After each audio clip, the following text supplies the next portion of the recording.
Okay, so I'm gonna show you what's being done.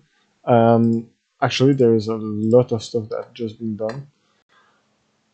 The old way the Python stuff work is it's using a library called Celery. So there is a main program that for each chain in configuration.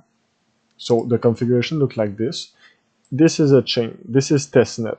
So here it will be your infra thing. This is my current development truffle, which is here. So you can see like the bot is deployed. There is a test token that was deployed too. So I'm using the local network. This is the contract address of the Strawberry bot. And this is an example of exchange. This is not valid because I'm currently on testnet. But the thing is, like here, you can see in the directory here, there is the interface from the Strawberry bot, but there is also Uniswap v2 and test exchange. What I did for test exchange is text exchange is the sorry, one moment. It's the token itself. It's the test token because what I want to test is if I'm able to call a function, let's say get price method, and there will also be a sell method. So this way you can integrate new exchanges in the configuration, put the ABI in the contract, and you don't need to change anything in the code, which make it more easy to integrate a method to get the current price of X token to sorry, I'm using my word. It make it more easy to generate from configuration the proper get price method and sell on exchange method, no matter what exchange you want to add. This way, so I'm using balance off in that case because it's just easy. But another exchange will use another method like get amount out with different input that you need to set here. And the cool thing with that template is you can use fetch stuff from the order because you know the token amount, you know also the user, you know that there is this simple rule that have been that I've took time to set. So you can get any of these data plus the order index and the user to use in a configuration for a get price method or a sell on exchange method. So basically the way it works, it's loading the contract, the proper ABI from here, and it's determining which data to put in based on what you configured here. So here what I wanted to is the get price method for that exchange, which is in fact a token, should use the balance of function as get price method and should use the value from the user for that specific order as an input. This way, it should return the balance of that user as a price, which is just a test. It's just to prove the point that you can integrate any contract as an exchange that's gonna be able to get price from it, from a specific token, from a specific user, from a specific amount, all from the code, and also sell on that platform. Sorry. So I also add an option. You can see here the main application of the backend. You can input a starting block. So this way you can backwash, if I can say that, getting past event and monitor them, process them if you ever kill the program. And this way I can also test.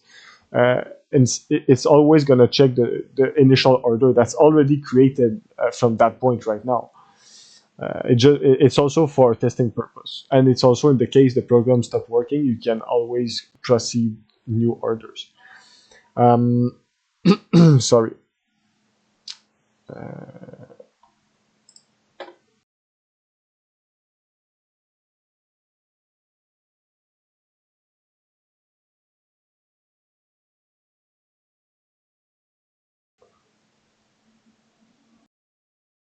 That will be more easy if I clean that. It's okay. So what I want to prove is I'm able to get the exchange price from a token In that case, it's just the balance of myself actually, uh, in a scalable manner. So the way it works, of course, there is the infra node, if I can say that. This is the Ethereum network. There is a um, Redis database, which is used in the task processing. So it's using Celery. Celery, the way it works, it can create and scale up worker in a server. So each order that need to be monitored have its own worker. And this is very important for scaling, because this way, if you have lots of users that are using your smart contract, you know that you can use, let's say, Amazon web server, and no matter how many users you will have, you will never have not enough power to offer the service to them. It will cost you more money because it will ask more server or like resources, but anyway, you're charging user, you know. And even if in my case, in my personal case right now, it's running on Windows, so the thing is there is just one thread working at a time. I'm using the option here, pull solo, because Celery is not working good on Windows.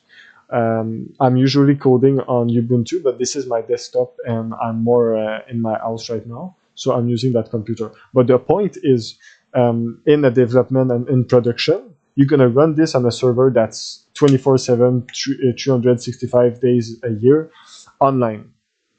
So Celery is going to work on Linux and it's going to be able to scale up as much as you need. Let's say if you just use it for yourself, you're gonna still get the best of it, and to be sure that each order is properly monitored. So I'm gonna test it locally. So there is already an order that was created, and let me just fetch it.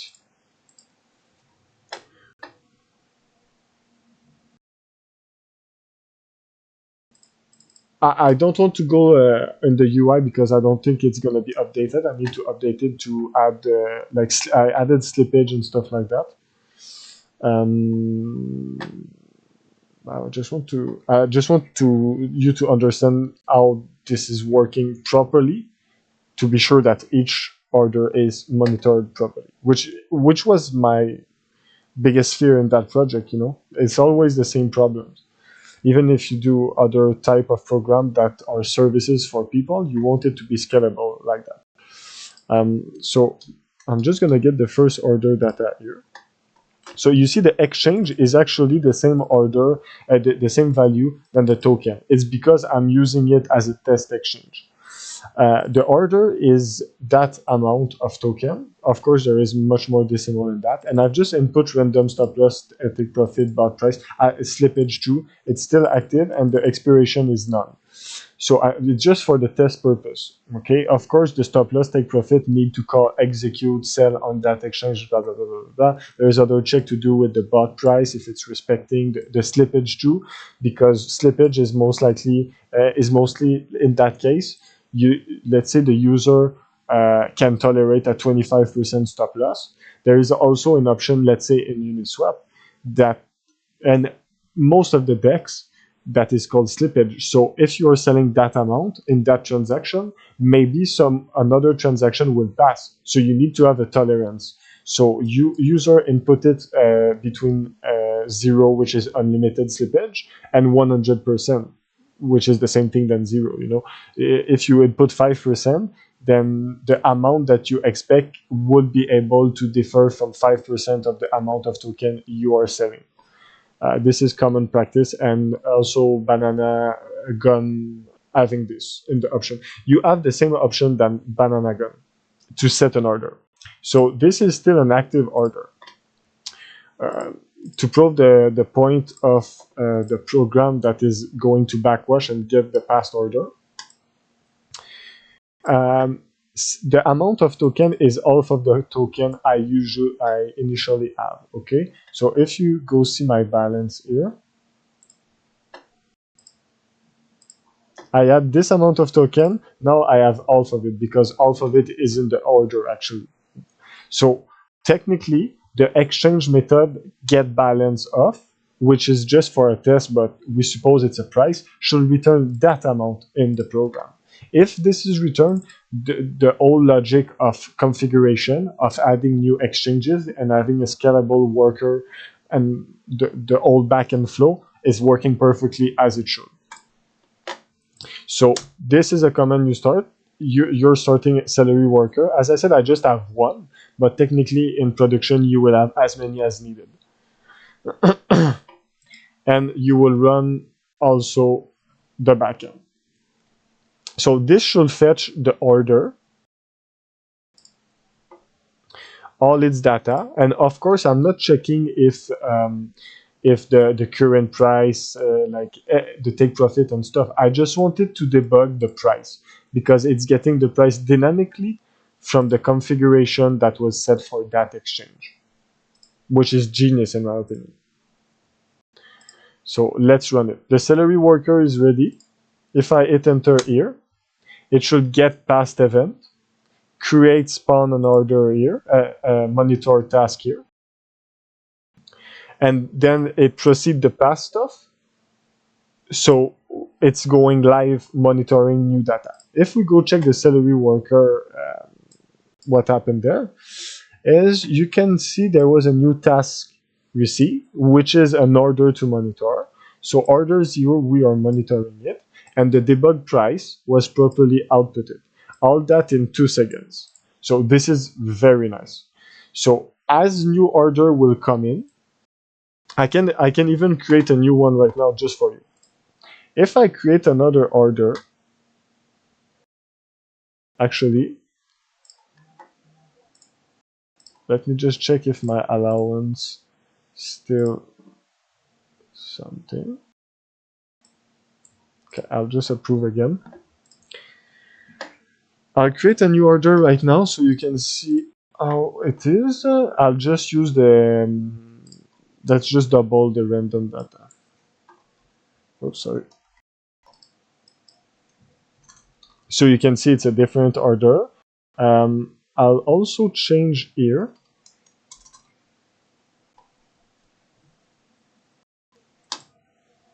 So a new order was created.